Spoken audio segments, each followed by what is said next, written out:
Alankar sweets తినాలి. తినిపిస్తే Alankar sweets and bakers items మాత్రమే తినిపించాలి. ప్రతి సందర్భం తీయని వేడుకతో ప్రారంభం. Alankar sweets and bakers taste మీరెక్కడా చూసి ఉండరు, ఇక ముందు చూడరు. అందుకే రుచి, క్వాలిటీ, టేస్ట్ విషయంలో తగ్గేదేలే.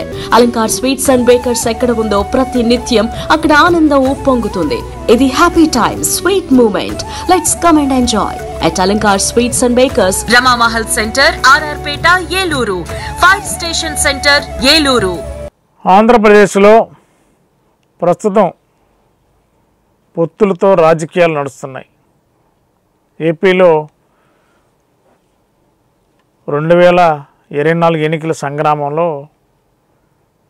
పొత్తుల కోసం రాజకీయ పార్టీలు అనేక రకాలుగా ప్రయత్నాలు చేస్తున్నాయి. ప్రస్తుతం పొత్తులో టీడీపీ, జనసేన పొత్తు కుదుర్చుకున్నారు.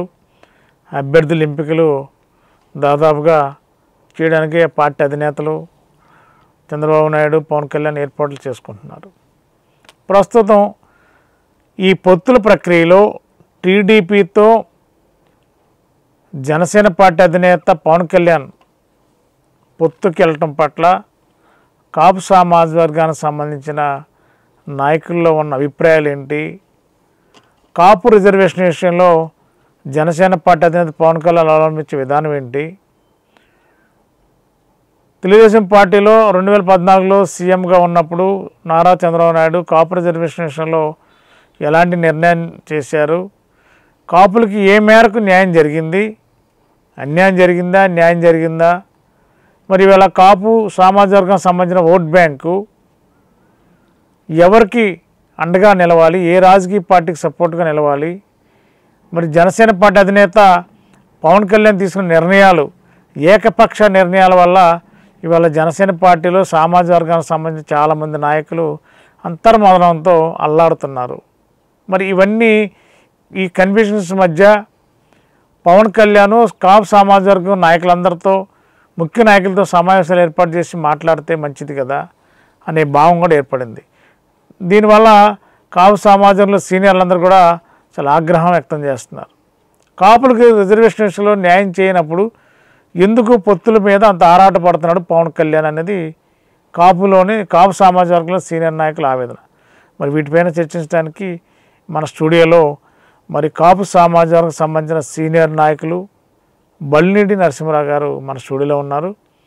మరి వారిని విషయాలు అడిగి జనసేన వైఖరి అవలంబిస్తున్న విధానం కరెక్టా, టీడీపీతో పొత్తు జనసేన వెళ్ళటం కరెక్టా, లేదంటే పొత్తుకు వెళ్ళిన కాపులకి న్యాయం జరిగే పార్టీకి మద్దతు ఇవ్వడంలో కాపులు లేకపోతే కాపు సామాజిక నాయకులు లేకపోతే జనసేన పార్టీ వైఖరి ఏంటి, వీటి మీద బల్లినేని నరసింహరావు గారు మాట్లాడతారు. నమస్కారం నరసింహరావు గారు.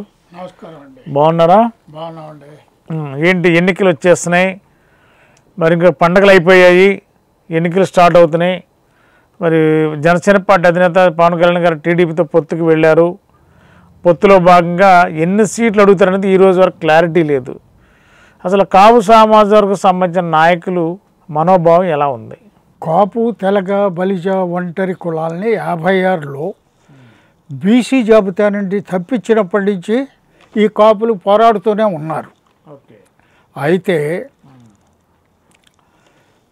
1994లో 1994లో ముద్రగడ పద్మనాభం గారు విజయభాస్కర్ రెడ్డి ముఖ్యమంత్రిగా ఉన్నప్పుడు ఆమరణ నిరాహార చేసినప్పుడు 30 జీవోని 25/8/94న ప్రభుత్వం విడుదల చేసింది. అందులో 14 కులాలను బీసీ జాబితాలో కలుపుతూ ఆ జీవో ఉద్దేశించింది. అయితే అంతలో 94లో తెలుగుదేశం ప్రభుత్వం మళ్ళీ రావడంతో అందులో కావాలని ఆర్ కృష్ణయ్య తోటి హైకోర్టులో రిట్ వేయించారు చంద్రబాబు నాయుడు గారు, ఎన్టీ రామారావు గారు. ఓకే, ఆ రోజు కృష్ణయ్య గారు టీడీపీతో ఫాలో అవుతూ వేస్తే అది సస్పెండ్ చేయండి జీవోనని చెప్పి ఆయన వేశాడు. కానీ హైకోర్టు సస్పెండ్ చేయటం మానేసి 95లో క్లియర్ తీర్పు ఇచ్చేసింది. ఏమని ఇచ్చింది? మీకు ఆ క్వాంటమ్ డేటాతో వాళ్ళ స్థితిగతుల సర్వే జరిపించి ఆ కులాల్ని బీసీ జాబితాలో చేర్చండి అని స్పష్టం చేసింది. అయితే అప్పటికే 20/93 అనే జీవో విడుదల చేసినందున అది బీసీ కమిషన్ నియామకానికి సంబంధించింది కావున దానికి పుట్టుస్వామి కమిషన్ని నియమించారు. ఆయన 94లో పని ప్రారంభించాడు. ప్రారంభించి 7.5 సంవత్సరాలు సర్వే జరిపాడు ఆయన. చాలా పకడ్బందీగా జరిగింది ఆ సర్వే. మాకు బాగా తెలుసు. అవి అన్ని ప్రాంతాలు తిరిగి అన్ని రకాల కాపు కులాస్తుల్ని కలిసి ఒక చక్కటి రిపోర్ట్ అని చేసే ఉద్దేశంతో దిగాడు. అయితే మొట్టమొదటి 3 సంవత్సరాలు, తర్వాత 3 సంవత్సరాలు ఇలాగేమైందంటే 2002 సెప్టెంబర్ 30 వరకు దాన్ని పొడిగించుకుంటూ వచ్చింది గవర్నమెంట్ ఆయన పదవీ కాలాన్ని. అయితే 2002 సెప్టెంబర్ నాటికి ఇంకోసారి ఎక్స్టెండ్ చేస్తే 2 మాసాలు 3 మాసాలు ఆయన రిపోర్ట్ తయారు చేసి ఇచ్చే స్టేజ్లో చంద్రబాబు నాయుడు ఆ కమిషన్ని రద్దు చేసేసాడు. అంచేత ఏమైందంటే హైకోర్టు ప్రకారం మన రిజర్వేషన్లు ఆ రోజున 30 జీవో ఇంప్లిమెంట్ అయ్యి ఉండేది. కానీ కాకుండా ఆ రిపోర్ట్ బయటకు రాకుండా చంద్రబాబు నాయుడు గారు ఆ కమిషన్ని పంపించేశారు. అయితే 2004లో రాజశేఖర్ రెడ్డి వచ్చిన తర్వాత బీసీలకి ఇది ముస్లింలకి మాకు రిజర్వేషన్ ఇస్తానని వాగ్దానం చేసిన ఆయన ఏం చేశాడు, అందులో అప్పటికి 46% అయ్యే పూర్తయిన రిజర్వేషన్లు ఇంకో 4% ఇచ్చేసి 50% దాటకూడదు కాబట్టి అది వాళ్ళకి ఇచ్చేసి కాపులకి మొండి చేయి చూపించాడు ఆయన, ఎవరు, రాజశేఖర రెడ్డి. అయితే చంద్రబాబు నాయుడు గారు 2014లో మాకు ఓ సందర్భంలో నేను పర్సనల్గా ఉన్న ఆయనతో మాట్లాడే సందర్భంలో మీకు అవన్నీ ఎందుకు, సంవత్సరం లోపల మీకు ఒక కమిషన్ వేసి నేను రిపోర్ట్ తీసుకుని మిమ్మల్ని బీసీలో చేరుస్తాను అని మాటిచ్చి అంతవరకు మీకు కాపు కార్పొరేషన్ ఏర్పాటు చేసి ఏటా 1000 కోట్లు చొప్పున 5 సంవత్సరాల్లో 5,000 కోట్లు ఇచ్చి మిమ్మల్ని ఆదుకుంటానని చెప్పి ఆయన స్పష్టం చేశాడు. ఇది ఎప్పుడు 4th ఏప్రిల్ 1913 అంటే 13వ సంవత్సరం ఆయన పాదయాత్ర టైంలో జరిగింది ఇది. అయితే 2014లో కేవలం పవన్ కళ్యాణ్ సపోర్ట్ చేసినందువల్లే మన చంద్రబాబు నాయుడు తెలుగుదేశం అధికారంలోకి రావడం జరిగింది. ఇది అందరికీ తెలిసిన విషయం. అంటే ఆ ప్రభుత్వంలో ఈయన పోటీ చేయకపోయినా ఈయన మద్దతుతోటే చంద్రబాబు నాయుడు వచ్చాడు. అయితే మేనిఫెస్టోలో చేర్చి ఆయన వాగ్దానం చేసిన కాపుల డిమాండ్స్ గురించి ఏమాత్రము పవన్ కళ్యాణ్ పట్టించుకోలేదు. అయితే 2016 జనవరి 31న తునిలో కాపు ఐక్య గర్జన పెట్టినప్పుడు ముద్రగడ పద్మనాభం గారు అనౌన్స్ చేసిన తర్వాత అప్పుడు మాత్రమే చంద్రబాబు నాయుడు ఈ కమిషన్ గురించి, కాపు కార్పొరేషన్ గురించి ఎత్తుకుని అర్జెంటుగా హడావుడిగా 100 కోట్లు మూలధనంతో కార్పొరేషన్ ఏర్పాటు చేశారు.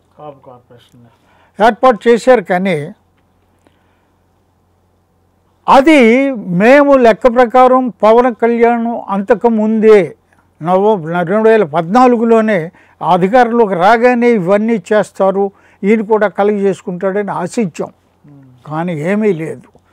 ఆ ఉద్యమం ముద్రగడ పద్మనాభం ఉద్యమం చేసి పాదయాత్ర చేద్దామనుకునే టైంలో ఆయన అరెస్ట్ చేసి హాస్పిటల్లో పెట్టి వాళ్ళ ఇంట్లో లేడీస్ని కూడా, మా కాపుల్లో కొంచెం పద్ధతిగా ఉండే కుటుంబాలు అవి, వాళ్ళు అటువంటి కుటుంబంలో అంతఃపుర స్త్రీలు లాంటి స్త్రీలని దుర్భాషలు ఆడుతూ చేతులు పట్టుకుని బయటికి ఈడ్చుకొచ్చారు పోలీసులు. అది ఎవరి వల్ల జరిగింది? టీడీపీ గవర్నమెంట్లో చంద్రబాబు నాయుడే. అయితే పంపించారు. వాళ్ళు అది వీళ్ళ తప్పు చేస్తున్నట్టుగా ఆయన లోపల పెట్టడం, స్త్రీలను అగౌరవపరచడంతో ఉద్యమం లేస్తుంది, ఎదురు తిరుగుతారని ఆ భయంతో 7-8 వేల మంది పోలీసుల్ని తూర్పుగోదావరి జిల్లాలో కాన్సన్ట్రేట్ చేశారు. అంచేత ఆ ఉద్యమం ఇంకా ముందుకు వెళ్ళకుండా అలా చేసాం అనుకున్న తర్వాత ఆయన ఆ మాట ప్రకారం మంజునాథన్ అనే ఒక రిటైర్డ్ జడ్జిని కమిషన్గా వేశారు. అందులో ఆయన్ని తెలిసిన వారు ఎవరు కూడా మంజునాథన్ పెర్ఫెక్ట్ అని ఎవరు అనుకోలేదు. మేము కూడా ఎంక్వైరీ చేశాం. అయితే అటువంటి ఆయన్ని మా రిజర్వేషన్లు కాకూడదని అటువంటి జడ్జిని వేసి ఆయన ఏం చేశాడు, కాపులకి బీసీలు తగువులు పెట్టడం, రెచ్చిపోయేలా చేయటం చేశాడు. మేము రిజర్వేషన్లు తీసుకుంటే వాళ్ళ సొమ్మేదో పోతుంది అన్నట్టుగా వాళ్ళకి చెప్పి రెచ్చగొట్టారు. ఆ రకంగా చాలా జరిగినాయి. అయితే ఆఖరు అసెంబ్లీ సమావేశాల్లో ఆయన వాళ్ళు కాపులది 48 లక్షల మాత్రమే జనాభా అని చెప్పి 5% ఇచ్చి దాన్ని 9th షెడ్యూల్లో చేర్చవలసి ఉంటుందని చెప్పి కేంద్ర ప్రభుత్వానికి ఆ రిపోర్ట్ పంపించేశాడు ఆయన. అయితే కేంద్ర ప్రభుత్వం ఏం చేసింది, ఇందులో క్వాంటమ్ డేటా లేదు, సర్వే జరిగిన ఫిగర్స్ లేవు, అంచేత ఇది చల్లదు, దీన్ని క్వాంటమ్ డేటా తోటి సమర్పించండి అని తిప్పి పంపారు. తిప్పి పంపినప్పుడు ఏమైంది, ఆ క్వాంటమ్ డేటా ఇవ్వటానికి అది ఎవరి పని, మన మంజునాథన్ చెయ్యాలి ఆ పని. వెంటనే పుట్టుస్వామిని ఎలా విడుదల చేసేసారు, మంజునాథన్ కూడా ఇమీడియట్గా రిలీవ్ చేసి పంపించేశాడు ఆ కమిషన్ కూడా. మీరు చెప్పేదంతా వాస్తవమే, జరిగిన ప్రక్రియ అంతా చెప్పారు క్లియర్గా. మళ్ళీ 2014 చేసిన తప్పిదం 2024 కూడా మీ జనసేన అధినేత పవన్ కళ్యాణ్ చేస్తామని చెప్పి అనుకుంటున్నారా మీరు? మేము ఇంతకాలం మనం రిజర్వేషన్లు కావాలనుకుంటే 2 సామాజిక వర్గాల ప్రభుత్వాలు మమ్మల్ని పక్కన పెట్టి తొక్కి పెట్టినాయి. మేము పైకి వచ్చి రిజర్వేషన్లు ఇస్తే మా జనం బాగుపడిపోతారనే, ఇంకోటి ఏం కాదు. వీళ్ళు బీసీల్లో కలిస్తే బీసీలు అందరితోటి కలిసి వీళ్ళు గవర్నమెంట్ ఎక్కడ ఏర్పాటు చేస్తారనే భయం వాళ్ళకు ఉండొచ్చు, సహజమైంది. అయితే ఏమైందంటే వాళ్ళు ఆ రిజర్వేషన్లు ఇవ్వలేదు. ఇప్పుడు మనకి పవన్ కళ్యాణ్ వచ్చాడు పవర్లోకి, మొట్టమొదట చిరంజీవి వచ్చాడు, చిరంజీవిని మనం బలపరుచుకున్నాం, చేద్దాం అనుకున్నాం. అతను కూడా ఒక 18 సీట్లు రాబట్టుకున్నాడు. అయినా సరే నిలబడక మళ్ళీ కాంగ్రెస్లో కలిసిపోయాడు ఆయన. అయితే అంతలో 2014లో పవన్ కళ్యాణ్ రాగానే మేమందరం చాలా యువకుడు, నిజాయితీపరుడు, ఈయన వల్ల మన కాపు జాతి ఉద్ధరించబడుతుంది, మన రిజర్వేషన్లు ప్రక్రియ కొనసాగుతుంది అనుకున్నాం ఫుల్గా. అనుకుంటే ఆ 14 ఎన్నికల్లో చంద్రబాబును గెలిపించడం వరకే ఆయన పరిమితమయ్యి ఆయన సపోర్ట్ చేయగానే 1.26% హెచ్చులో తెలుగుదేశం గెలిచింది ఆ వేళ. అది ఎలా గెలిచిందంటే కేవలం పవన్ కళ్యాణ్ సపోర్ట్ చేయటం వల్ల, కాపులందరూ అటువైపు మొగ్గు చూపటం వల్ల ఆ పార్టీ గెలిచింది. అయితే దరిమిల ఎవరూ కూడా ఈ విషయాల్లో పట్టించుకున్న దాఖలాలు లేవు. ఇకపోతే ఇప్పుడు విషయానికి వస్తే 24లో పరిస్థితి చెప్పండి. 24లో పరిస్థితికి వస్తే ఈ రోజుకి కూడా చంద్రబాబు 6 అంశాలపై కొంత మేనిఫెస్టో ఇచ్చాడు ఆయన. ఏవో ఫ్రీ బస్సు అని మహిళలకి ఏవో 6 అంశాల మీద ఇచ్చాడు.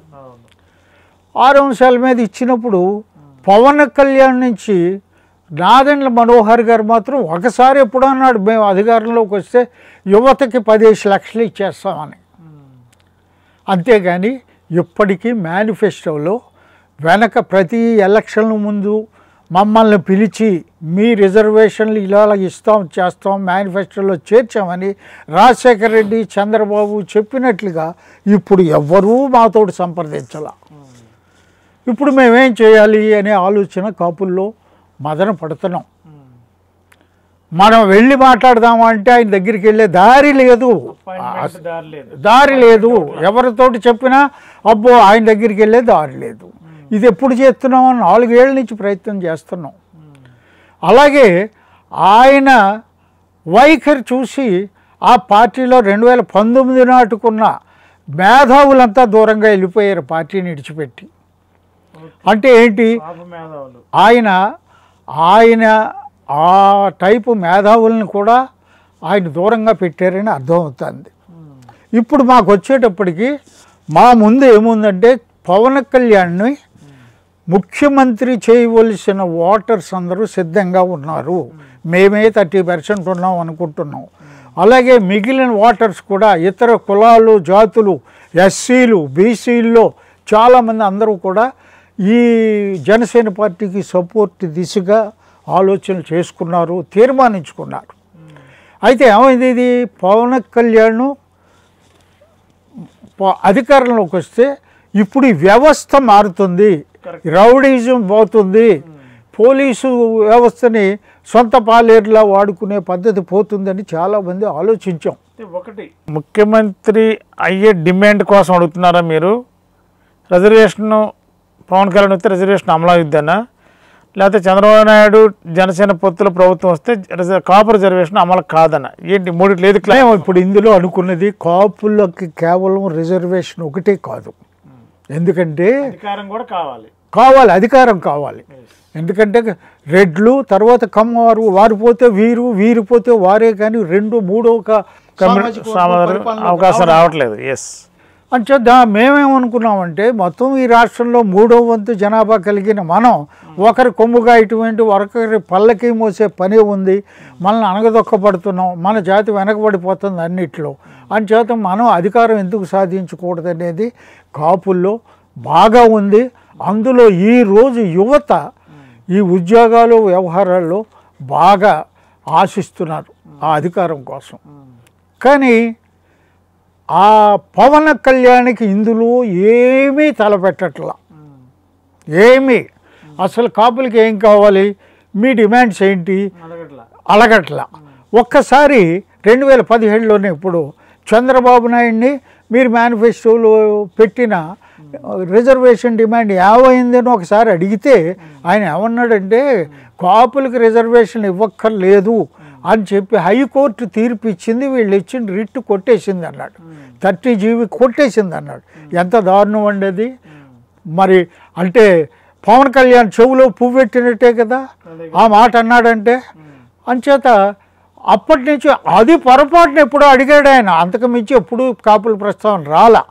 అలాగే 2014లో ఆయన చేసిన చంద్రబాబుకి సపోర్ట్ చేసిన విధంగా చేసినప్పుడు కూడా ఎప్పుడూ మా ఉద్యమాల జోలికి ఆయన రాలేదు. కానీ ఈవేళ మేము మా రిజర్వేషన్ల గురించే కాదు, మా రిజర్వేషన్లో 50% ఫుల్ఫిల్ అయింది మాకు. ఎలాగంటే రాజశేఖర రెడ్డి గారు 2008లో మాకు ఫీజు రీయింబర్స్మెంట్ ఎప్పుడైతే ఇచ్చాడో ఆ ఈడబ్ల్యూఎస్ రిజర్వేషన్స్లో మాకే కాదు మమ్మల్ని బట్టి మిగిలిన ఉన్నత కులాలు కూడా వచ్చినాయి. అంచేత ఎక్కువ మంది ఇంజనీరింగ్లోనూ ఇతర పోస్ట్ గ్రాడ్యుయేషన్లోనూ అన్నింటిలోనూ కూడా వాళ్ళు చదువుకున్నారు, ఉద్యోగాలు సంపాదించారు.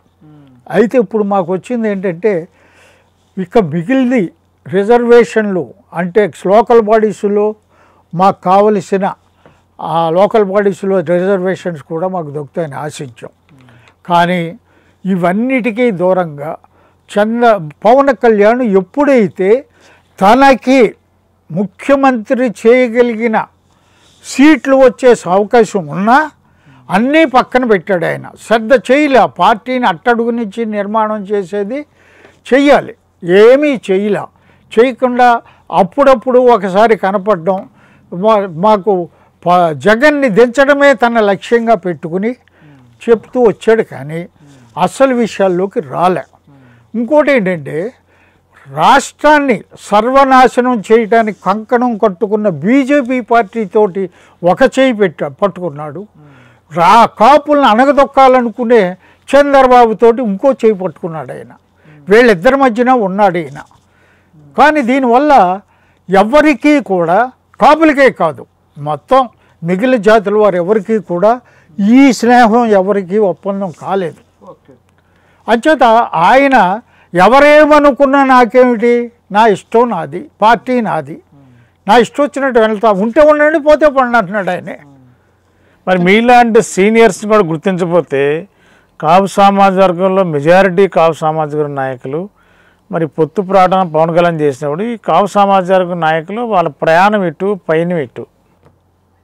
కాపు సామాజిక వర్గ నాయకులు ఇప్పుడు జగన్ క్లచెస్లో ఉన్నాం మేమంతా. ఎప్పుడు ఎవడు బయటకు వచ్చినా అరెస్టులు జరుగుతాయి.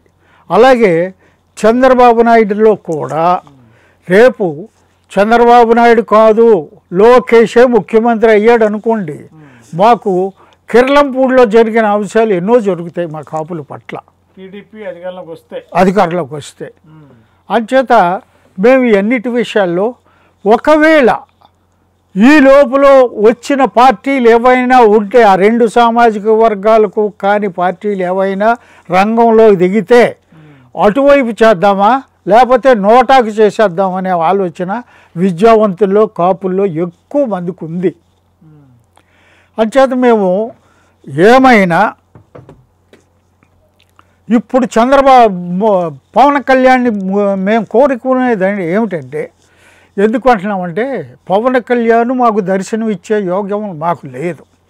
అంచేత కాపు నాయకులకి ఆయన దొరకలే. నేను లెటర్ పెట్టా, మేము ఒక 20 మంది వస్తాం, మాకు ఇంటర్వ్యూ ఇయ్యి మంగళగిరిలో, మా విన్నపాలు విన్నవించుకుంటామని కూడా ఆయనకి మేము ఎన్నోసార్లు లెటర్స్ పెట్టాం. అయినా దిక్కు లేదు. అంచేత ఇప్పుడు ఏమి చెయ్యాలి అనేది మేము మదన పడుతున్నాం.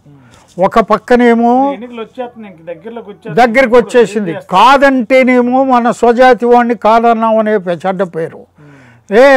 అవును అంటే మాకు జరిగేది ఏమీ లేదు అంటే మమ్మల్ని తాకట్టు పెట్టి చంద్రబాబుకి మోదీకి ఆయన కాపు జాతిని తాకట్టు పెట్టాడని మేము చెప్పడానికి ఏం వెరగట్లే. ఎవరికి? చంద్రబాబుకి, తెలుగుదేశం పార్టీకి. మరి తాకట్టు పెట్టకపోతే ఆయనైనా అడగాలిగా మీ డిమాండ్స్ ఏంటని, మీ రిజర్వేషన్లు ఇస్తానని, ఇంకోటి చెయ్యాలి. అందుచేత ఏంటంటే మేము ఈ విషయంలో పవన్ కళ్యాణ్ విషయంలో ఇంకా మేము పట్టించుకోవడం మానేసాం ఇంచుమించుగా. ఇందులో విద్యావంతులు కానీ ఇంకొకటి కానీ ఏమీ లేదు. కాకపోతే ఆయన సినిమా అభిమానులు కుర్రకారు చొక్కాలు చింపుకుంటున్నారు, ఏదేదో చేస్తున్నారు, అదేదో మాకు సంబంధం లేదు. అంచేత మేము కోరేది ఏంటంటే, ఇప్పుడైనా మా రిజర్వేషన్లు బీసీ రిజర్వేషన్లు ఆ రిపోర్ట్ బయటికి తీసి వెంటనే అమలు చేస్తారా లేదా మాకు తెలియాలి. ఇప్పుడు ఈ ఎలక్షన్ ముందు మీరు రేపో మాపో మేనిఫెస్టో అన్నారు, రేపు 15 నాటికి మేనిఫెస్టో రిలీజ్ చేస్తామన్నారు, ఒప్పందం సీట్లు జరుగుతాయన్నారు. అంచేత అక్కడ ఈ విషయం తెలిసాక మేము చేద్దామని అనుకున్నాం. కానీ ఇప్పుడు మేము అతని నుంచి పిలుస్తాడు మాట్లాడదాం అనే ఆశలు వదులుకున్నాం. అంచేత ఏంటంటే మా కాపులు ఇప్పుడు కాపు సామాజిక వర్గం నాయకులు ఇటు మరి పవన్ కళ్యాణ్ కాదంటున్నారు, అటు చంద్రబాబు నాయుడు కాదు, ఇటు జగన్మోహన్ రెడ్డి కూడా కాదంటున్నారుగా, లేదంటున్నారుగా. ఇప్పుడు ఏంటి మీ ప్రయాణం? 2024 ఎన్నికల్లో ఎటు వెళ్తారు? అంటే మీరు అన్నట్టు కొంతమంది కాపు యువకులు, స్టూడెంట్స్, అభిమానులు అందరూ పవన్ కళ్యాణ్ గారితో ప్రయాణం అయినా మీలాంటి సీనియర్ నాయకులందరూ కూడా జంక్షన్లో ఉన్నారు, 4 రోడ్ల జంక్షన్లో ఉన్నాం. కరెక్ట్. అది ఎటుపోవటం తెలియని పరిస్థితిలో మేము ఆలోచిస్తున్న అవకాశం చూస్తూ. అంచేత ఏంటంటే కొద్ది రోజుల్లో మేము ఒక కఠినమైన నిర్ణయం తీసుకోదలిచాము. అయితే పవన్ కళ్యాణ్ గారికి కాపులంటే తేలిక బాగుంది, కాపు సంఘాలంటే మీరందరూ ఐకమత్యంగా ఉండి నా దగ్గరికి రండి అంటారు. ఐకమత్యంగా ఉండండి అని మాకు ఏదో చెప్తున్నాడు ఆయన. అయితే ఐకమత్యంగా ఎప్పుడు ఉంటారు అంటే ఈ పార్టీ అధికారంలోకి వస్తుందంటేనే ఐకమత్యంగా ఏర్పడుద్ది. ఇతర పార్టీల్లో సెటిల్ అయిపోయిన వాళ్ళంతా బయటకు వస్తారు. అలా కాకుండా అంటే ఇతర పార్టీలు అంటే ఐకమత్యం అంటే పవన్ కళ్యాణ్ సీఎం అయితే ఇతర పార్టీ కాపులు కూడా మీతో ప్రయాణం చేస్తారు అందరూ. మరి ఈయన ముఖ్యమంత్రి కాదు కాబట్టి వేరే పార్టీ సీఎం అయితే కాపులందరూ పవన్ కళ్యాణ్ ఎందుకు ప్రయాణం చేయాలనేది మీ ప్రశ్న? మా ప్రశ్న అంతేగా. అంచేత ఏంటంటే ఈ విషయంలో నేను ముఖ్యంగా కాపు నాయకులకి తర్వాత కాపు సంఘాల వాళ్ళకి ఒక ఇప్పుడు హరిరామ జోగే గారు కూడా మీ వాదన్నే బలపరుస్తున్నాడు. ఆయన కూడా ఫస్ట్లో ఉన్నప్పుడు వేరు, ఈ ఒక 2-3 నెలల నుంచి అతని స్టేట్మెంట్ కూడా మారింది. హరిరామ జోగే గారు ఆయన కూడా సీనియరు. ఏమంటాడు, పవన్ కళ్యాణ్ టీడీపీతో పొత్తు వెళ్ళినప్పుడు కూడా ముఖ్యమంత్రి పవన్ కళ్యాణ్ అయితేనే పొత్తుకు వెళ్ళమని చెప్పి ఆయన డిమాండ్ అది ఉంది. పొత్తుకు వెళ్ళొద్దు అంటలేదు, కానీ పవన్ కళ్యాణ్ సీఎం కావాలి అంటూనే ఒక 50 మంది పేర్లు ఒక జాబితా ఒకటి ఇచ్చాడు. 50 నియోజకవర్గాలు ఈ అభ్యర్థులు అయితే గెలుస్తారు జనసేన తరపున 50 మందిని మీరు అంటే ఆయన ఇండైరెక్ట్గా ఏం చెప్పంటే 50 సీట్లు అడగమని చెప్పాడు. ఎవరిని? చంద్రబాబు గారిని. 50 సీట్లు అడిగితే ఇక్కడ ఖచ్చితంగా ఈ వ్యక్తులు గెలుస్తారు జనసేన ప్రతినిధులుగా. ఈ అవకాశాన్ని పవన్ కళ్యాణ్ గారు ఉపయోగించుకోవాలి. 1. 2, సీఎం పవన్ కళ్యాణ్ అవ్వాలి, అయితేనే కాపులందరూ మీకు మద్దతుగా ఉండే అవకాశాలు ఉన్నాయి అనేది హరిరామ జోగయ్య గారు ఈ మధ్యకాలంలో ఇచ్చిన స్టేట్మెంట్. మీరు కూడా గమనించి ఉంటారు. ఇప్పుడు మీరు హరిరామ జోగయ్య గారు మొట్టమొదట పిఆర్పి టైములో నాతోటే ఒక మీటింగ్ కండక్ట్ చేయించాడు 25/8/2009లో. అది నేనే కండక్ట్ చేసే. మొత్తం రాష్ట్రంలో ఉన్న కాపు నాయకులందరినీ కూర్చోబెట్టి హైదరాబాద్లో. ఆయన కాపున నిజం చెప్పాలంటే రిజర్వేషన్లు పూర్వాపరాలు ఆయనకి తెలియవు. సీనియర్గా తెలియకుండా ఎలా ఉంటుంది? పార్టీలో రాజకీయ దురంధరుడిగా మేధావిగా పేరు పొందిన హరిరామ జోగయ్య గారు కానీ రాజకీయాల్లో బీసీల వల్ల కాపులకి జరిగే మేలు ఏంటో ఆయనకి తెలీదు. ఎప్పుడు మా యాజిటేషన్స్లో కలగ చేసుకోలే ఇన్నాళ్ళ నుంచి. కానీ ఇప్పుడు ఎందుకు వచ్చారు ఈ నాయకులందరూ? ఎందుకు వస్తున్నారంటే ఏదో రాజకీయ ప్రయోజనం ఆశించే వస్తున్నారు. నేను ఖచ్చితంగా చెప్తా. ముద్రగడ పద్మనాభం కానీ ఈయన కానీ కాపుల ప్రయోజనాలు కాపాడడానికి రాలా. వాళ్ళు రాజకీయ ప్రయోజనాలు అడ్డం పెట్టుకుని కాపులకి ఏదో చేస్తున్నట్టుగా నాటకమే కానీ ఎవ్వరూ త్రికరణ శుద్ధిగా చేసిన వాళ్ళు లేరు. అలాగే ఇప్పుడు ఆయనకి నేను హరిరామ జోగయ్య గారికి కాపు రిజర్వేషన్స్ గురించి పూర్తిగా ఒక నోటు పంపించా వెనకే. ఇదివరకు ఆయన సంక్షేమ సేన పెట్టిన కొత్తలో. ఇప్పుడు ఆల్రెడీ కాపు సంక్షేమ సేన నడుతుంది. జిల్లా కమిటీలు పనిచేస్తున్నాయి, నియోజకవర్గ కమిటీలు పనిచేస్తున్నాయి, పట్టణ కమిటీలు పనిచేస్తున్నాయి. ఇవన్నీ నడుస్తున్నప్పుడు మరి దాంట్లో ఉన్న నాయకులందరూ ఎటు ప్రయాణం చేయాలి, ఎటు ఎవరికి మద్దతు ఇచ్చే ఆలోచన జరుగుతుంది. బాధ ఏంటంటే నేను వేళ కూడా ముఖ్యంగా కూర్చున్నది ఈ కాపు సంఘాల వాళ్ళు, కాపు నాయకులు ప్రభుత్వం యొక్క ప్రాపకం సంపాదించడానికి వాళ్ళకు అనుకూలమైన కోరికలనే పెడుతున్నారు. మా కాపులకు అనుకూలమైన కోరికలు పెట్టట్లా. మొదలగడ పద్మనాభం గారు అదే చేశారు. ఇప్పుడు ఈయన కూడా చేసేది అంతే. ఈడబ్ల్యూఎస్ రిజర్వేషన్ ఏంటి? మాకు బీసీ రిజర్వేషన్ అయిపోయిందని ఎందుకు అమలు చేయరు వీళ్ళు? దానికి పోరాడండి. అంతేగాని మీరు ఈడబ్ల్యూఎస్ ఇవ్వండి, మరొకటి ఇవ్వండి అని చెప్పి మా డిమాండ్స్ని తేలిక చేసేస్తున్నారు. అంచేత ఇది నేను ఈవేళ కాపు యువతకి చెప్పేది ఏంటంటే ఇటువంటి వాళ్ళ మాటలు, ఇటువంటి డిమాండ్స్ నమ్మొద్దు ఎవరు. అలాగే ఇప్పుడు నాకు తెలిసింది ఏంటంటే జిల్లాల వారీగా ఒక టీవీ ఛానల్కి అప్పచెప్పి మీరు తిరిగి ఆ జిల్లాలో ఉండే కాపు నాయకులు వాయిస్ తీసుకోండి అని చెప్పినట్టుగా తెలుస్తోంది. జనసేన పార్టీకి సపోర్ట్ చేసే ఛానల్స్ని ఒక కాపు సమాజాన్ని సపోర్ట్ చేసే ఒక ఛానల్ జనసేన పార్టీ తిరుగుతుంది. ఒక ఛానల్ వాళ్ళందరూ ఇదే పనిలో ఉన్నారు. కాపు నాయకులను గ్యాదర్ చేసి ఏమైందంటే ఇప్పుడు మీరు ఇందాక మనం అనుకున్నట్టుగా కాపులను ఎవరు సంప్రదించట్లేదనే మాట ఒకటి వచ్చింది కదా. ఈ విధంగా మేము సంప్రదించాం అనే చెప్పడానికే అంటే నాయకులు పెద్ద నాయకుడు మాట్లాడాలి. కానీ కాపు జనసేన పార్టీకి సపోర్ట్ చేసి ఒక మీడియా ఛానల్ ద్వారా మీతో మాట్లాడిస్తే సమస్య పరిష్కారం అవుతుందా? లేదు. ఇప్పుడు కాపు నాయకులు ఉన్నాడు, అది వెనక చిరంజీవి గారికి ఏమో అరవింద్ గారు ఉండేవాడు, ఇప్పుడేమో నాదెండ్ల మనోహర్ గారు ఉన్నాడు. ఈయన సైంధవుడు, ఎవరిని లోపలికి వెళ్ళినవాడు, ఆయనతో మాట్లాడినవాడు, ఆయన పంపిన వాళ్ళతోటే ఆయన మాట్లాడతాడు. ఆఖరికి ఈయన నియోజకవర్గ ఇన్ఛార్జీలు కూడా ఆయన ఇంటర్వ్యూలు ఇవ్వట్లా. అంచేత ఏంటంటే మేము కోరేది కాపు నాయకులు, కాపు సంఘాల వాళ్ళని కోరేది ఏంటంటే చెప్పేది మీరు బీసీ రిజర్వేషన్ అయిపోయింది మంది మాయ చేసి ఈయన చంద్రబాబు నాయుడు ఇంతకాలం మూలన పాడేశాడు. మాకు అది ఒక్కటే కావాలి, మాకు రెండో ఇదేమీ అక్కర్లా. మాది యాజ్ ఇట్ ఈజ్గా 30 జీవో ప్రకారం. ఇంకోటి ఏంటంటే 30 జీవోలో 14 కులాల్లో మా 4 కులాలు తప్పించి మిగిలిన 10 కులాలకి రిజర్వేషన్స్ అమలు అవుతున్నాయి, జరుగుతున్నాయి. చూడండి ఎంత గమ్మత్తుగా ఉందో. వెళ్తూ బ్రేక్ పడింది. జనసేనలోకి ఈ నెల 22, 23 జాయిన్ అవుతారని ఒక టాక్ బయట నడుస్తుంది. ఏం జరుగుతుందంటారు? ఆయన ప్రయాణం జనసేన వైపు ఉన్నప్పుడు మరి ఆయన కూడా కాపు సామాజిక వర్గానికి బాగుండాలని కోరుకునే నాయకుడే కదా. అది దాన్ని మీరే ఎలా సమర్థిస్తారు? మేము అది ఒక రకంగా ఆయన కూడా రాజకీయాల్లో ప్రవేశించే దృష్టితోటి మరలా తన కొడుక్కి తనకి సీట్లు కావాలి. ఈవేళ కరెక్టే, సీట్లు తీసుకోవడం ఓకే, కానీ ఆయన నమ్ముకున్న కాపు సామాజిక వర్గానికి కూడా మేలు జరగాలి కదా. మేలు జరగాలిగా. మేలు జరగాలి. ఇప్పుడు ఆయన మేలు జరగాలి. అందరికి ఎంపీఎల్ఏ సీట్లు తీసుకుని కాపు సామాజిక వర్గానికి మీరు అన్నట్టు ఏదో పార్టీ దగ్గర తాకట్టు పెట్టే ఆలోచన కంటే నమ్ముకుని ఉన్న కాపు సామాజిక వర్గం కూడా పూర్తిగా వారికి కూడా న్యాయం జరగాలి. మీరు అన్న రిజర్వేషన్ ప్యాటరు, ఈ రిజర్వేషన్ మీకు అవసరం లేదు, మీకు మీన్స్ నరసింహరావు గారికి అవసరంలా. ఈ వేల లక్షల మంది కాపు సామాజిక వర్గంలో వారి భవిష్యత్ తరాలకు ఉపయోగపడుతుంది కదా. అది ఉపయోగపడుతుంది. అదే ఆయన ఆ దిశగా తీసుకోవట్లా. నన్ను ఎవరో ఏదో అన్నారు కాబట్టి నేను కాపుల గురించి కలగజేసుకోను అని మాట అంటున్నాడు. అంచేత అది వదిలేయండి.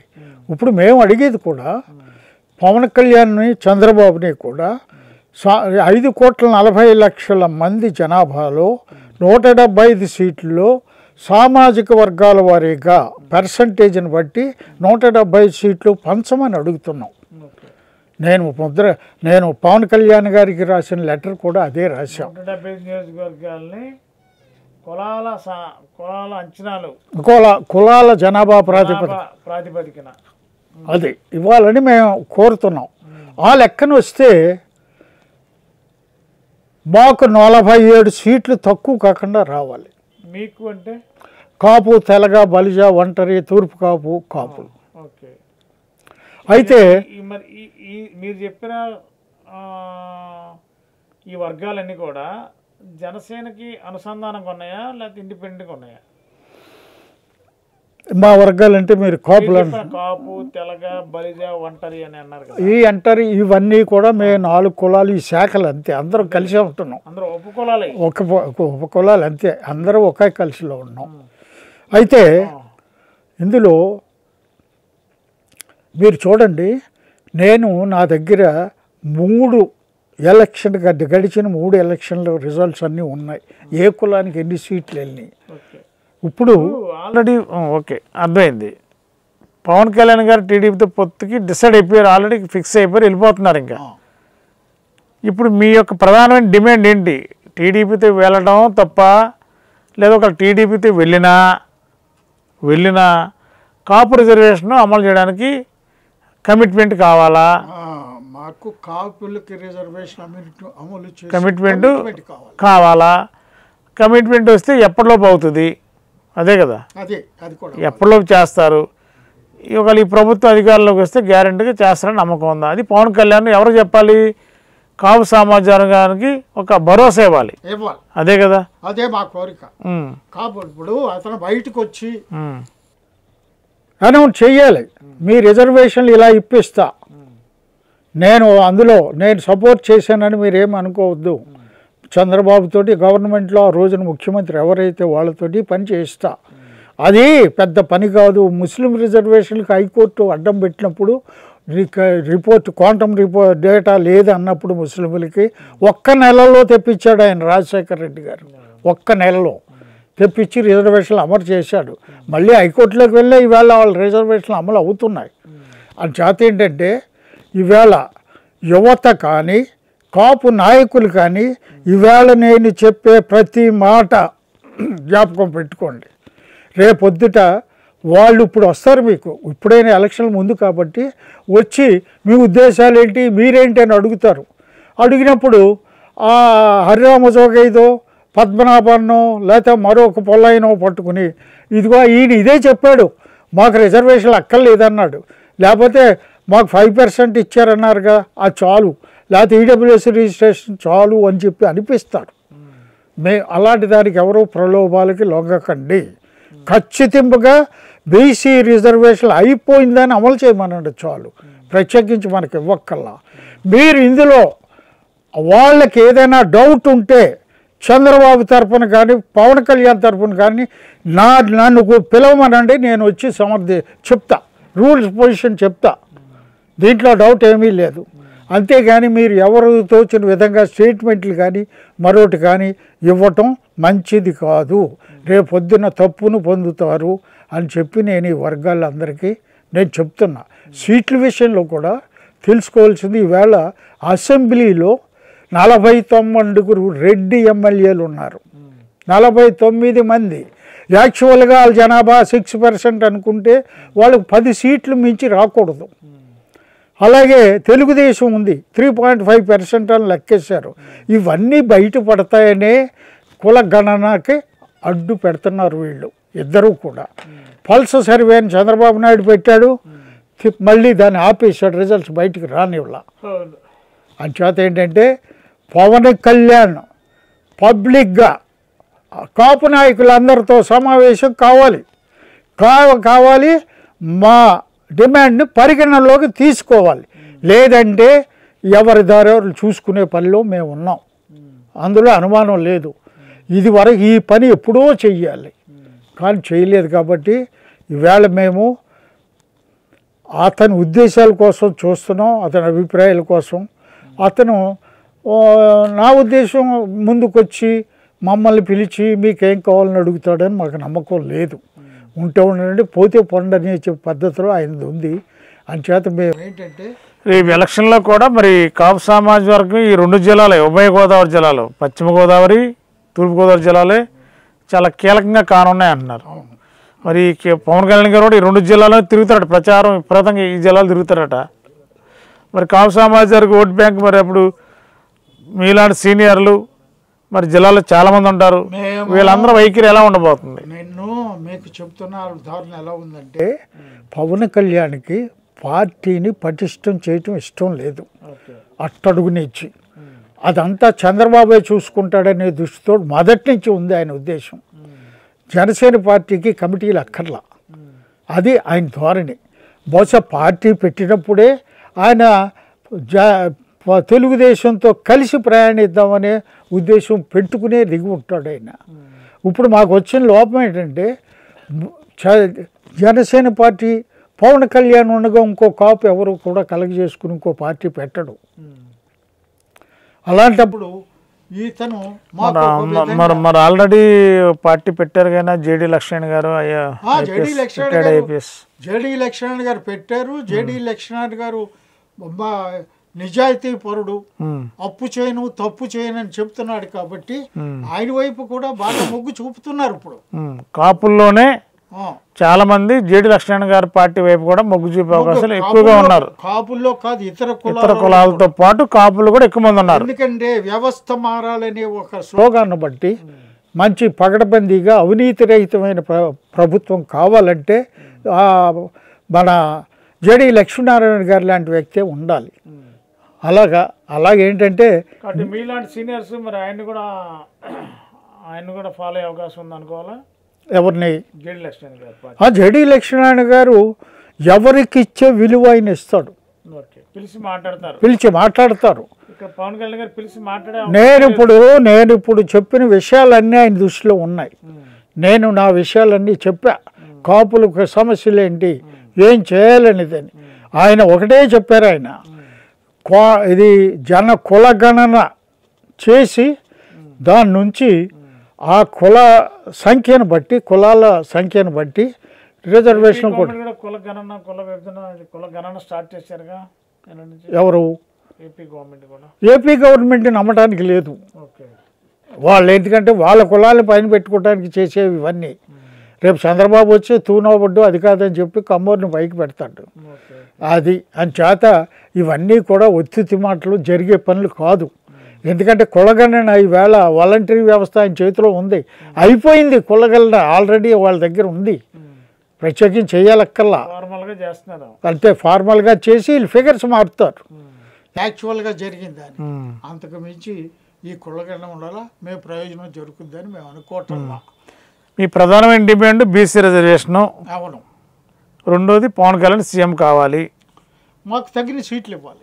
తగిన సీట్లు అంటే ఎన్ని మీరు అన్నట్టు ఆ ప్రాతిపదిక ప్రకారం ఆ దామాషా ప్రకారం 47 సీట్లు మీరు చెప్పినట్టు 47 ఇవ్వాలి. మేము పవన్ కళ్యాణ్ కూడా ఒక లెటర్ 47 సీట్లు జనసేన తరఫున ఇవ్వాలి. ఇవ్వాలి.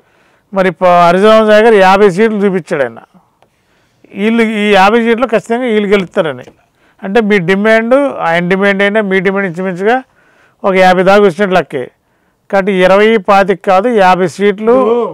ఒకటండి మాణిక్యాలరావు గారు, ఈ రాష్ట్రంలో 175 సీట్లు 80 సీట్లు పైగా పూర్తిగా కాపుల జనాభాతో నిండున్నాయి. 40,000 నుంచి 60,000 వరకు జనాభా కలిగిన కాపు సామాజిక వర్గ జనాభా కలిగిన వాళ్ళు 80 సీట్లు ఉన్నాయి. మాకు 80 సీట్లు ఇమ్మని మేము అడగట్లా. అలాగే ఎస్సీలతో కలిపి కాపులు ఎస్సీలు కలిస్తే మరో 10 సీట్లు వస్తాయి. కానీ ఇవన్నీ కూడా ఈ ప్రకారం ఇస్తే రెడ్లు కమ్మవారు మిగలరు. వాళ్ళకి ఒకటికి 6 సీట్లు, ఒకటి 10 సీట్లు వస్తాయి. వీళ్ళ మా ఎన్ని రివర్స్ నడుస్తుంది. అది చేత ఏంటంటే ఈ విషయాల్లో ఆయన నిర్ణయాన్ని బట్టి ఉంటుంది. ఆయన మంచి నిర్ణయం తీసుకుంటాడనే నమ్మకం కూడా మాకు లేదు. ఎందుకంటే మీరు ఉంటే ఉండండి, పోతే పండాలి. ప్రణాళిక ఎలా ఉండబోతుంది ఇప్పుడు రేపటి నుంచి? మా కాపు ప్రయోజనాలు కలిసి వచ్చేలాగే ఉంటుంది, అనుమానం లేదు. అలాగే ఇంకోటి మాణిక్యాలరావు, ఈ రాష్ట్రంలో ప్రతి కులస్తుడు, ప్రతి కుల వృత్తి చేసుకునేవాడు భార్య బిడ్డలతో ప్రశాంతంగా జీవించే విధంగా ఉండాలని మా కోరిక. ఈవేళ మే కాపుల డిమాండ్ ఒకటే కాదు, ప్రతి ఒక్కరూ సుఖంగా ఉండాలి. ఎన్టీ రామారావు 94 ఎలక్షన్ నాడు మద్యపాన నిషేధం పెట్టాడు.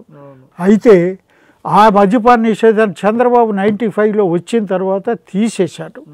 అలాగే కాకుండా చంద్రబాబు చేసిన దాంట్లో పెద్ద తప్పు ఒకటి ఉంది, నాన్ స్టాట్యుటరీ పవర్స్ ఎమ్మెల్యేలకు ఇవ్వడం. కొంప తీసేసింది ఇది. ఇప్పుడు లేవుగా ఇవి, ఇప్పుడు ఎవరికి ఇప్పుడు లేవుగా అలాంటి పవర్స్ ఉన్నాయి. ఇప్పుడు కూడా ఉన్నాయా? అయ్యో, నాన్ స్టాట్యుటరీ అదేలేండి. అవును, చట్టబద్ధం కానీ పవర్స్ ఇచ్చేసాడు. మీ నియోజకవర్గం మీ ఇష్టమయ్యా, మీరే కలెక్టర్. ఇప్పుడు లేదన్నా నేను ఇప్పుడు ఈ విధానాలు అదే అప్పుడు జరిగింది. ఇప్పుడున్న పార్టీలు టీడీపీ చంద్రబాబు నాయుడు ముఖ్యమంత్రి ఉన్నప్పుడు కానీ, ఇప్పుడు జగన్మోహన్ రెడ్డి గారు ముఖ్యమంత్రి ఉన్నప్పుడు కానీ ఎమ్మెల్యేలకి మీరు అంటే అధికారులతో సంబంధం ఏంటి, మీ చట్టాలు మీ చుట్టాలకు చేసుకొని చేసే పరిస్థితి ఉందా ఇప్పుడు? ఇందులో చట్టం చేసేవాళ్ళు ఎమ్మెల్యేలు, అమలు పరిచేవాళ్ళు ఎగ్జిక్యూటివ్ బాడీ కలెక్టర్ వగైరాలు. కానీ ఈవేళ కలెక్టర్ని కూడా ఇంటికి పిలిపించుకునే ఎమ్మెల్యేలు ఉన్నారు. అది అలాగే అంబాసిడర్ కారు కూడా లేని ఎమ్మెల్యేలు ఈవేళ 1000 కోట్లు సంపాదించారు. 1000 కోట్లు, 100 కోట్లు, 1000 కోట్లు. ఇప్పుడు వాళ్ళ సంపాదన, వాళ్ళ దోపిడీని చూసే మొన్న పూర్తిగా తెలుగుదేశాన్ని ఓడించారు. ఎవడో జగన్ ఏదో నవరత్నాలు పెట్టాడని కాదు, వీళ్ళు అదే ఎమ్మెల్యేలకి సీట్లు ఇవ్వడం వల్ల అక్కడ లోకల్గా ఉండేవాళ్ళు ఒరే ఆడి ఇన్ని కోట్లు సంపాదించాడు, ఇంకా ఎందుకురా వాడికి మనం ఓటేయటం, ఎవడో వేరే వాళ్ళకి వేసుకుందాం, ఈసారికి జగన్కి వేద్దాం అనే దృష్టి ఎక్కడి నుంచి వచ్చిందంటే ఎమ్మెల్యేని బట్టే వచ్చింది. ఇప్పుడు కూడా చంద్రబాబు ఎగ్జిస్టింగ్ ఎమ్మెల్యేలకే సీట్లు ఇస్తున్నాడు. ఇది ఎంతవరకు వెళ్తుందో చెప్పలేం. ఇంకా ఇది కూడా అయితే ఆల్రెడీ వైఎస్ జగన్మోహన్ రెడ్డి గారు సీట్లు కూడా కేటాయించేసి కొంతమంది అటు ఇటు ట్రాన్స్ఫర్ చేశారు. ఆయన ఏం చేసుకున్నా ఇంక మరి జగన్మోహన్ రెడ్డి గారి విషయంలో ఎవ్వరూ కూడా అంతగా పట్టించుకోవటంలా. ఎందుకంటే అతను అలాగా అధికారంలోకి రాడనే నమ్మకం గట్టిగా వచ్చింది. అయితే బీజేపీ మోదీ గారు ఆయన పక్షాన ఉన్నాడు కాబట్టి ఏం చేస్తాడో తెలియదు మనకు ఆఖరి నిమిషంలో. ఎలక్షన్ కమిషన్ కూడా ఆయన కావలసినోనే వేసుకున్నాడు. ఎలక్షన్ కమిషన్ నియామకం విషయంలో కూడా మార్గదర్శకాలు మార్చేశాడు ఆయన. కేంద్రంలో మార్గదర్శకాలు మార్చేశాడు. వ్యవస్థలు సెంట్రల్ రిజర్వ్ బ్యాంకు, కోర్టులు, ఇంకోటి కాదు అన్ని వ్యవస్థల్ని ఆయన చేతిలో పెట్టుకున్నాడు. సిబిఐ ఈడీ మొత్తం. అంచేత ఏంటంటే ఏం జరుగుద్దో మనం చెప్పలేం. నేను చెప్పేది ముఖ్యంగా మా సంఘ నాయకులకి, యువతకి నేను ఇచ్చే సందేశం ఏంటంటే ఇవన్నీ మీరు అవగాహన చేసుకోండి.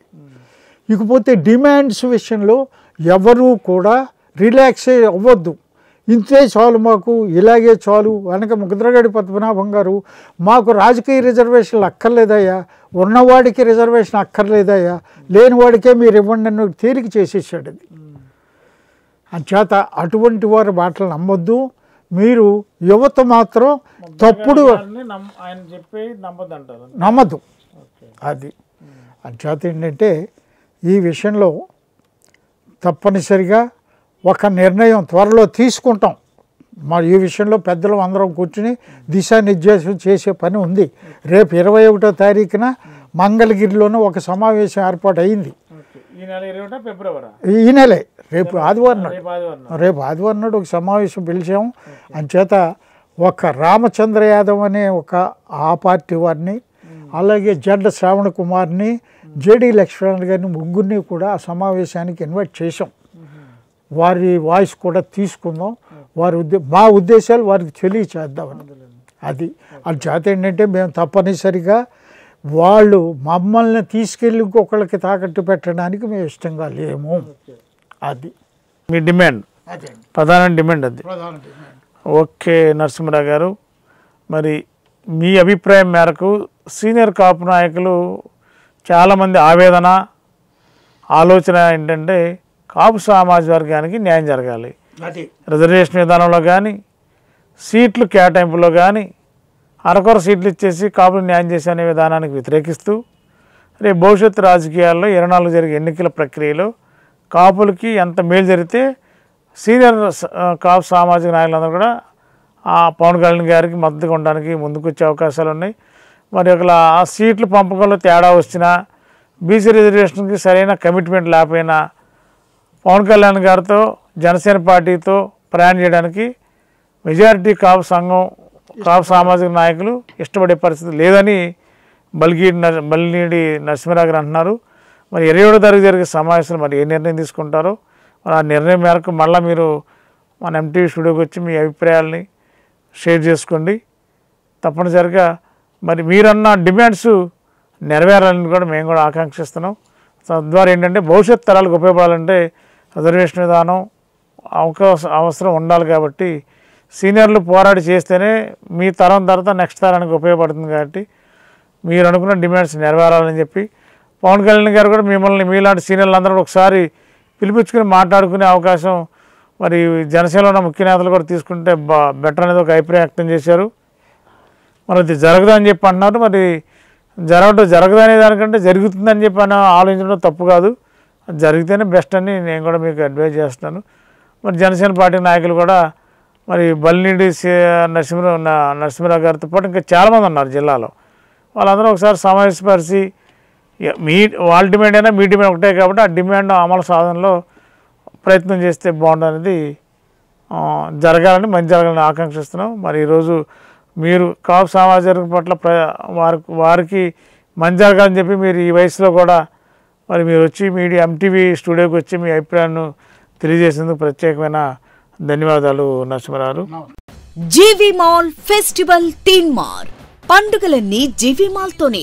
మహా పండుగలు మెగా సేల్ 1+1, 1+2 కాంబో ఆఫర్స్ అన్ని విభాగాలలో. Sarees, ladies, kids, mens and suiting విభాగాలలో attractive collection. 3 mega festivals, 1 mega fashion place.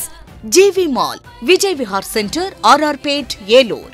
పెళ్లిళ్లు, పండుగలు, వేడుకలు ఎక్కడైనా సరే మీరే మెరిసిపోతారు.